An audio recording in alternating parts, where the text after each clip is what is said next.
ബെഡിലേക്ക് നന്ദുവിനെ കിടത്തുമ്പോൾ ആദിയുടെ മനസ്സ് തൻ്റെ പ്രണയത്തെ അതിൻ്റെ പൂർണ്ണതയിലെത്തിക്കാൻ വെമ്പൽ കൊള്ളുകയായിരുന്നു. അവൻ നന്ദുവിന് ഇരുവശത്തായി കൈകൾ കുത്തി നിന്നുകൊണ്ട് അവളുടെ മുഖത്തേക്ക് നോക്കി. ആദിയുടെ കണ്ണുകളിലെ പ്രണയം മറ്റു പല വികാരങ്ങളിലേക്കും വഴിമാറി തുടങ്ങിയിരുന്നു. അവൻ്റെ നോട്ടം കണ്ട് നാണത്താൽ നന്ദു കണ്ണുകൾ ഇറുക്കി അടച്ചു. അവൻ അവളുടെ ഇരുമിഴികളിലും ചുണ്ട് ചേർത്തു. അവൻ്റെ ചുണ്ടുകൾ അവളുടെ നെറ്റിത്തടത്തിലും കവിളിനുകളിലും നാസിക തുമ്പിലുമെല്ലാം ഓടി നടന്നു. അവൻ അവളുടെ ചെവിയോരം മന്ത്രിച്ചു.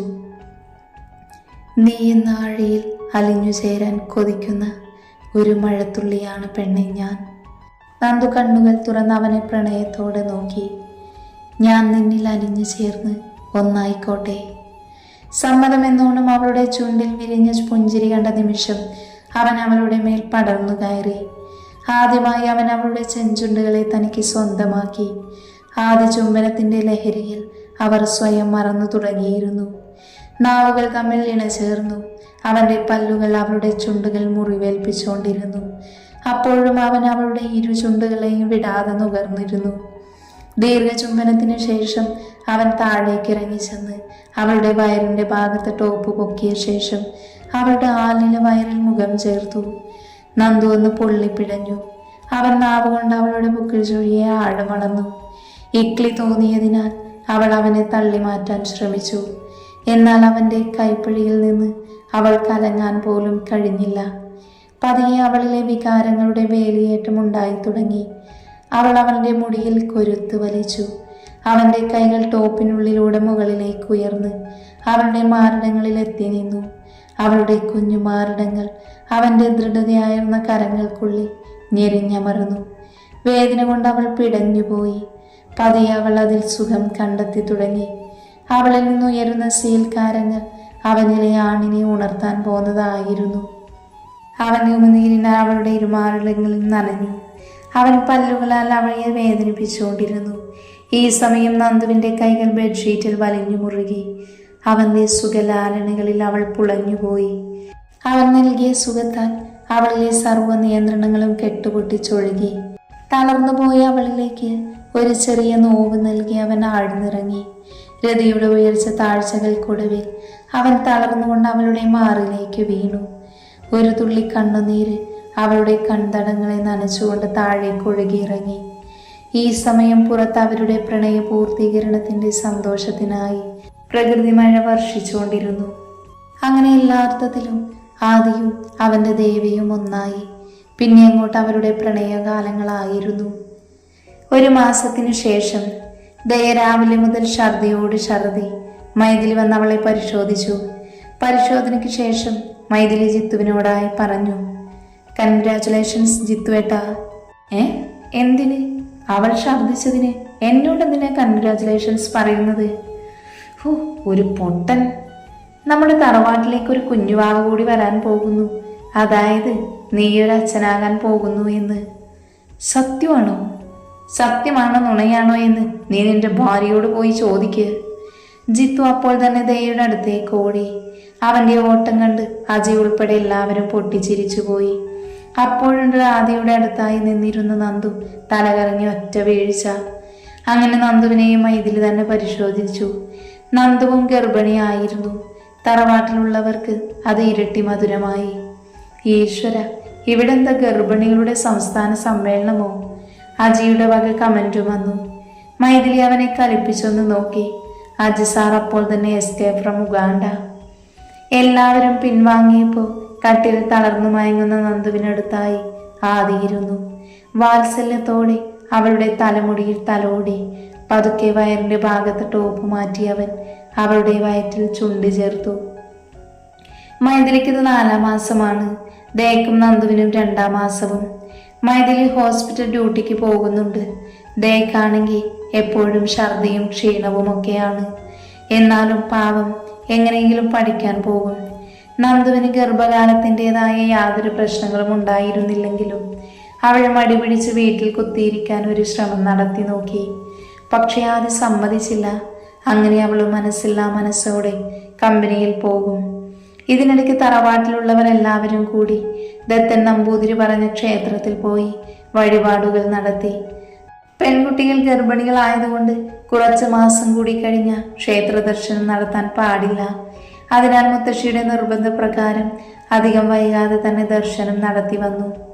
അങ്ങനെ എല്ലാം നല്ല രീതിയിൽ പോയിക്കൊണ്ടിരിക്കെ ഒരു ദിവസം ഹോസ്പിറ്റലിലേക്ക് ഇറങ്ങിയ സുരേഷിനോട് വാസുദേവ് പറഞ്ഞു, അളിയൻ ഹോസ്പിറ്റലിലേക്കല്ലേ? എനിക്ക് ആ വഴി ഒരാളെ കാണാനുണ്ട്, ഞാനും കൂടെ വരാം.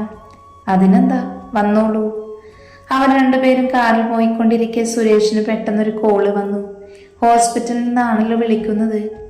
സുരേഷ് വണ്ടി റോഡിനരികിൽ ഒന്ന് നിർത്തി. വാസുദേവിന് ഡിസ്റ്റർബ് ആകാതിരിക്കാൻ കാറിൽ നിന്നിറങ്ങി കുറച്ച് നീങ്ങി നിന്ന് ഫോണിൽ സംസാരിച്ചുകൊണ്ടിരിക്കുകയായിരുന്നു. പെട്ടെന്നാണ് പിറകിൽ പടക്കം പൊട്ടുന്ന പോലെയുള്ള ശബ്ദം കേട്ട് സുരേഷ് ഞെട്ടിത്തരിച്ച് തിരിഞ്ഞു നോക്കി. നിർത്തിയിട്ടിരുന്ന കാറിന്റെ മേലൊരു പാണ്ടിലോ ഇടിച്ചു കയറിയിരിക്കുന്നു. ഇടിയുടെ ആഘാതത്തിൽ കാറ് മലക്കം മറിഞ്ഞു കിടക്കുവാണ്. ശബ്ദം കേട്ട ആളുകൾ ഓടിക്കൂടിയപ്പോഴും ലോറി ഡ്രൈവർ ഓടി രക്ഷപ്പെട്ടു. സുരേഷ് ഇതെല്ലാം കണ്ട് തരിച്ചു നിന്നു. പെട്ടെന്ന് സ്വബോധം വന്നതുപോലെ സുരേഷ് കാറിനടുത്തേക്ക് ഓടി. കാറിനകത്ത് ആളുണ്ട്, എങ്ങനെയെങ്കിലും ആളെ പുറത്തെടുക്കണം. സുരേഷ് ഓടിക്കൂടിയവരോടായി പറഞ്ഞു, ഇത് ചേട്ടന്റെ കാറാണോ? അതിലൊരാൾ ചോദിച്ചു. അതെ, ഞാനൊരു കോള് വന്നപ്പോൾ പുറത്തേക്ക് ഇറങ്ങിയതായിരുന്നു. പക്ഷേ കാറിനകത്ത് എൻ്റെ ഭാര്യയുടെ സഹോദരൻ ഉണ്ടായിരുന്നു. വാടാ നോക്കാം, കാറിന്റെ ചില്ല് പൊളിച്ചാല് ആളെ പുറത്തെടുക്കാം.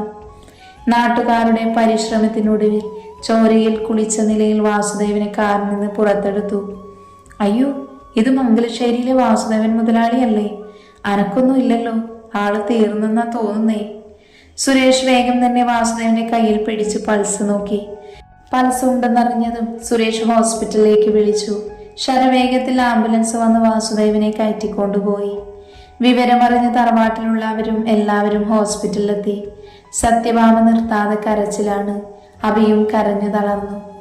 എന്തിനാ ഭഗവതി ഇങ്ങനെ ഓരോ പരീക്ഷങ്ങൾ തന്നുകൊണ്ടിരിക്കുന്നത്? ആർക്കും അവരെ ഒന്ന് സമാധാനിപ്പിക്കാൻ പോലും സാധിക്കാത്ത അവസ്ഥയായിരുന്നു. കുറച്ചു നേരം കഴിഞ്ഞപ്പോൾ ഡോക്ടർ രാജീവിന് പുറത്തേക്ക് ഇറങ്ങി വന്നുകൊണ്ട് പറഞ്ഞു, വാസുദേവ് അപകടനില തരണം ചെയ്തിട്ടുണ്ട്. അത് കേട്ട് എല്ലാവരുടെയും മുഖത്ത് ആശ്വാസം നിറഞ്ഞു. ഡോക്ടർ തുടർന്നു, പക്ഷേ ആക്സിഡന്റിൽ നട്ടലിന് കാര്യമായ ക്ഷതം സംഭവിച്ചിട്ടുണ്ട്. അതുകൊണ്ട് ആളിനി എഴുന്നേറ്റ് നടക്കാൻ സാധ്യത കുറവാണ്. ഈശ്വര! സത്യഭാമയുടെ നിലവിളി അവിടെ മുഴങ്ങിക്കേട്ടു. ഇതേ സമയം മറ്റൊരിടത്ത് ഗിരീശൻ ദേഷ്യത്തിൽ അലറി മുഷ്ടി ചുരുട്ടി മതിലിൽ ഇടിച്ചു. കൈ കുടഞ്ഞുകൊണ്ട് അയാൾ ഇന്ദ്രനോടും രുദ്രനോടും പറഞ്ഞു, ഇതെങ്ങനെ സംഭവിച്ചു? സുരേഷിനെ ഇല്ലാതാക്കാൻ പറഞ്ഞിട്ടെങ്ങനെ ആ കാറിൽ വാസുദേവ് വന്ന് പെട്ടു? ആ പോട്ടെ, ഇനിയും സമയം ഒരുപാടുണ്ടല്ലോ. എന്തായാലും ആ വാസുദേവിന് നല്ല ആയുസാണ്. കാറിന്റെ കിടപ്പും കണ്ടാല് ആള് തട്ടിപ്പോയെന്നാ വിചാരിക്കൂ. പക്ഷേ പാവം, ജീവിതാവസാനം വരെ ഇനി കിടന്ന കിടപ്പ് കിടക്കണമല്ലോ. ഇതൊരു ട്രയലായി കണ്ടാ മതി. മംഗലശ്ശേരി തറവാട്ടിലെ ഓരോരുത്തരെയും എനിക്ക് വകവരുത്തണം. പക്ഷെ എനിക്ക് ആദ്യം തീർക്കേണ്ടത് അവനെയാണ്, ആ സുരേഷിനെ. എൻ്റെ സീത എന്ന സ്വപ്നം ഇല്ലാതാക്കിയവനാണവൻ. ഇനി അവൻ എൻ്റെ കയ്യിൽ നിന്ന് വഴുതി പോകാൻ പാടില്ല. പല്ല് ഞെരിച്ചുകൊണ്ട് ഗിരീശൻ പറഞ്ഞു. അയാളുടെ കണ്ണിൽ ദേഷ്യത്താൽ ചുവപ്പ് രാശി പടർന്നത് കണ്ട് ഇന്ദ്രനും രുദ്രനും പരസ്പരം നോക്കി. പക്ഷെ ഒരു ചുവരിനപ്പുറം ഇതെല്ലാം കേട്ട് വാപൊത്തി കരഞ്ഞുകൊണ്ട് ഒരാൾ നിൽപ്പുണ്ടായിരുന്നു. ഹോസ്പിറ്റൽ നിൽക്കവേ തൻ്റെ ഫോണിലേക്ക് വന്ന കോൾ അറ്റൻഡ് ചെയ്തുകൊണ്ടിരു സുരേഷ് ചോദിച്ചു, ഹലോ, ആരാണ്? അപ്പുറത്തുനിന്ന് മറുപടിയായി ലഭിച്ചതൊരു പൊട്ടിക്കരച്ചിലായിരുന്നു. ഹലോ, ആരാണെന്ന് പറയൂ. ഞാൻ പത്മയാണ് ഏട്ടാ. എന്തു പറ്റി? എന്തിനു നീ കരയുന്നത്? അവിടെ എന്തെങ്കിലും പ്രശ്നമുണ്ടായോ? കരച്ചിലടക്കിക്കൊണ്ട് പത്മ പറഞ്ഞു, ഏട്ടാ, എല്ലാവരും കരുതുന്നത് പോലെ വാസുദേവനുണ്ടായതൊരു സാധാരണ ആക്സിഡന്റ് അല്ല, അതൊരു കൊലപാതക ശ്രമമായിരുന്നു. സുരേഷ് അത് കേട്ട് ഞെട്ടലോടെ ചോദിച്ചു, നീ എന്തായി പറയുന്നത്? കൊലപാതക ശ്രമോ? അതേ ഏട്ടാ, ആ ആക്സിഡന്റ് പിന്നിൽ ഗിരിയേട്ടനാണ്. അയാൾ ഏർപ്പാടാക്കിയ വാടക കൊണ്ടേയായിരുന്നു ആ ലോറി ഡ്രൈവർ. സത്യത്തിൽ വാസുദേവനെയല്ല, ഏട്ടനെയായിരുന്നു അയാൾ ലക്ഷ്യം വെച്ചത്. എനിക്ക് പേടിയാവുന്നു ഏട്ടാ. ഏട്ടൻ സൂക്ഷിക്കണം. അയാളൊരു ദുഷ്ടനാ, എന്തും ചെയ്യാൻ മടിയില്ലാത്തവൻ. എനിക്കിതൊന്നും വിശ്വസിക്കാനാവുന്നില്ല പത്മേ. വിശ്വസിക്കണം ഏട്ടാ, കാരണം അയാളുടെ നാവിൽ നിന്ന് തന്നെയാണ് ഞാനിതെല്ലാം അറിഞ്ഞത്. ആദ്യം ഏട്ടനെയും പിന്നെ മംഗലശ്ശേരിക്കാരെയും ഇല്ലാതാക്കുമെന്ന് അയാൾ ഇന്ദ്രനോടും രുദ്രനോടും പറയുന്നത് ഞാൻ കേട്ടതാ. നീ ഫോൺ വെച്ചോ, എന്താ ചെയ്യേണ്ടതെന്ന് വെച്ചാ ഞാൻ ചെയ്തോളാം. സത്യം പറയടാ, ആര് പറഞ്ഞിട്ടാ നീ ഇത് ചെയ്തത്? അജി അലറി. ആരും പറഞ്ഞിട്ടില്ല സാറേ, ഞാൻ പറഞ്ഞില്ലേ, ഓടിക്കൊണ്ടിരിക്കുമ്പോൾ വണ്ടിയുടെ ബ്രേക്ക് പോയി, ചെന്നൊരു കാറിൽ ചെന്നിടിച്ചു. അതിൻ്റെ ഉള്ളിൽ ആളുണ്ടായിരുന്നോ ഇല്ലയോ എന്നൊന്നും ഞാൻ കണ്ടില്ല. വെട്ടിച്ചേരി സുനി ഒരു കൂസലില്ലാതെയാണിത് പറയുന്നത്. നീ അത്ര നല്ല പിള്ള ചമയുകയൊന്നും വേണ്ട. നിന്റെ ബാക്ക്ഗ്രൗണ്ട് എല്ലാം ഞാൻ അന്വേഷിച്ചു. 6 കത്തിക്കുത്ത്, ഒരു പീഡന ശ്രമം, വിരലിൽ എണ്ണ നിന്നതിനപ്പുറം അടിപിടി കേസുകൾ വേറെ, അങ്ങനെ കുറെ മെഡലുകൾ വാരിക്കൂട്ടിയിട്ടുണ്ടല്ലോ. സുനി അത് കേട്ട് പുച്ഛഭാവത്തിൽ ചിരിച്ച് ചുണ്ടുകൊട്ടി. അജി സുനിയുടെ അടുത്തേക്ക് ചെന്ന് അവന്റെ ഇരുതോളിലായി കൈയമർത്തിക്കൊണ്ട് പറഞ്ഞു, നീ ഇത് ആർക്കു വേണ്ടിയാണ് ചെയ്തതെന്ന് മാത്രം എനിക്കറിഞ്ഞാൽ മതി. സുനി അജിയുടെ കൈകൾ തട്ടിമാറ്റിയിട്ട് ദേഷ്യത്തിൽ പറഞ്ഞു, സാറിനോട് ഞാൻ എത്ര തവണ പറഞ്ഞു ഇതൊരു ആക്സിഡന്റ് ആണെന്ന്. പെട്ടെന്നൊരു മറ്റൊരു പോലീസുകാരൻ ഓടി വന്ന് അവന്റെ കരണം നോക്കിയൊന്ന് പുകച്ചു. സാറിനോട് ഇങ്ങനെയാണോടാ പറയുന്നത്? മര്യാദയ്ക്ക് പറയടാ. കവൾ തടവിക്കൊണ്ട് സുനി ആ പോലീസുകാരനെ തുറിച്ചു നോക്കി. അജി പോലീസുകാരനെ വിളിച്ചിട്ട് പറഞ്ഞു, അനൂപേ, അവന്റെ തിരുവ ഒന്ന് തുറപ്പിക്കാൻ എന്താണെന്ന് വെച്ചാൽ കൊടുത്തേക്ക്. ഞാൻ ക്യാബിനിൽ ഉണ്ടാകും, എന്നെ വിളിച്ചാൽ മതി. അജി കസേരയിൽ കണ്ണുകൾ അടച്ചിരുന്നു. പുറത്ത് സുനിയുടെ ഉള്ളംകാലിൽ ആത്തി അടിച്ചുകൊണ്ടുള്ള കരച്ചിൽ മുഴങ്ങി കേട്ടുകൊണ്ടിരുന്നു. അവസാനം വേദന സഹിക്കാൻ വയ്യാതെ സുനി പറഞ്ഞു, ഇനി അടിക്കല്ലേ സാറുമാരെ, ആരാണ് എന്നെ കൊണ്ട് ഇത് ചെയ്യിപ്പിച്ചത് ഞാൻ പറയാം. അങ്ങനെ വഴിക്ക് വാടാ മോനെ. അനൂപ് ചെന്ന് അജിയെ വിളിച്ചു. സാർ, അവൻ സമ്മതിച്ചു. അജി ടേബിളിൽ ഇരുന്ന് തൊപ്പി തലയിൽ വെച്ച ശേഷം സുനിയുടെ അടുത്തേക്ക് ചെന്നു. അടികൊണ്ട് അവശനായ സുനിയെ ഒരു കസേരയിൽ ഇരുത്തിയിരിക്കുവാണ്. സുനി ഭയത്തോട് അജിയെ നോക്കി. ആഹാ, മിടുക്കൻ. ഞാൻ വിചാരിച്ചതിൽ നേരത്തെ തന്നെ അടിയറവ് പറഞ്ഞല്ലോ. ഇനി പറ, ആരാണിതിന് പിന്നിൽ? ഗിരീശൻ, കൈലാത്തെ ഗിരീശൻ മുതലാളിയാണ് എനിക്ക് ഈ കൊട്ടേഷൻ തന്നത്. ആ പേര് കേട്ട നിമിഷം അജിയുടെ മുഖം വലിഞ്ഞു മുറുകി. ദേഷ്യത്താൽ കണ്ണുകളിൽ ചുവപ്പ് രാശി പടർന്നു. ഇതേ സമയം ഹോസ്പിറ്റലിൽ സുരേഷ് ഐസിയുവിന് മുന്നിൽ നിൽക്കുന്ന ആദിക്കും ജിത്തുവിനും അരികിലേക്ക് നടന്നെടുത്തു. മക്കളെ, എനിക്ക് നിങ്ങളോടൊരു പ്രധാനപ്പെട്ട കാര്യം സംസാരിക്കാനുണ്ട്. കുറച്ച് നമുക്ക് മാറി നിൽക്കാം. സുരേഷിന്റെ സംസാര ശൈലിയിൽ നിന്ന് തന്നെ എന്തോ പ്രശ്നമുണ്ടെന്ന് അവർക്ക് മനസ്സിലായി. ഹോസ്പിറ്റലിന്റെ പുറത്ത് ആൾശല്യം കുറഞ്ഞ ഭാഗത്ത് നിന്നുകൊണ്ട് സുരേഷ് പറഞ്ഞു, ഞാൻ പറയാൻ പോകുന്ന കാര്യങ്ങൾ നിങ്ങൾ പക്വതയോടുകൂടി കേൾക്കണം. എടുത്തുചാടി പ്രശ്നങ്ങൾക്കൊന്നും പോകരുത്. എന്നാൽ ഈ പ്രശ്നത്തിനൊരു പരിഹാരം കണ്ടെത്തുകയും വേണം. തൻ്റെ മുഖത്തേക്ക് ഉറ്റുനോക്കിക്കൊണ്ടിരുന്ന ആദിയോടായി ജിത്തുവിനോടായും പറഞ്ഞു. വാസുദേവിന് സംഭവിച്ചത് സാധാരണ ഒരു ആക്സിഡന്റ് അല്ല. ആ ഗിരീഷനാണ് ഇതിന് പിന്നിൽ. ആദിയും ജിത്തുവും പരസ്പരം മുഖത്തോട് മുഖം നോക്കി. പത്മയാണ് എന്നോട് ഇതെല്ലാം വിളിച്ചു പറഞ്ഞത്. അവൻ എന്നെയാണ് ടാർഗറ്റ് ചെയ്തത്. പക്ഷേ പാവം വാസുദേവാണ് അതിൽ പെട്ടുപോയത്. അത് കേട്ട് ജിത്തുവിൻ്റെ കണ്ണുകൾ നിറഞ്ഞു. ആദി പല്ല് ഞെരിച്ചുകൊണ്ട് പറഞ്ഞു, ഞാൻ വിചാരിച്ചത് തന്നെയാണത്. ആ നിമിഷം ആദിയുടെ ഫോണിലേക്ക് അജിയുടെ കോള് വന്നു. മറുഭാഗത്തു നിന്നും അത് തന്നെ പറഞ്ഞു. ആദി, ഇളയച്ചനെ വണ്ടി ഇടിപ്പിച്ച ലോറി ഡ്രൈവറെ പിടികിട്ടി. ഗിരീഷൻ ഏർപ്പാട് ചെയ്ത വാടക കൊണ്ടയാണവൻ. ഞാൻ അറിഞ്ഞു ഏട്ടാ. നീ എങ്ങനെ അറിഞ്ഞു? പത്മാന്റെ സുരേഷ് അങ്കിളിനെ വിളിച്ചു പറഞ്ഞു. നമ്മളെ തകർക്കാൻ ആ പൊന്നമോന്റെ ദുഷ്ടബുദ്ധിയിൽ തെളിഞ്ഞതാണ് ഈ ആക്സിഡന്റ് എന്ന്. ഞാൻ അവനെ അറസ്റ്റ് ചെയ്യാൻ പോകുക. ചേട്ടാ, എടുത്തു ചാടിയൊന്നും ചെയ്യരുത്. നീ എന്തീ പറയുന്നത്? അവനെ വെറുതെ വിടണമെന്നോ? ഞാൻ പറഞ്ഞതിന് അങ്ങനെ ഒരു അർത്ഥമില്ല ഏട്ടാ.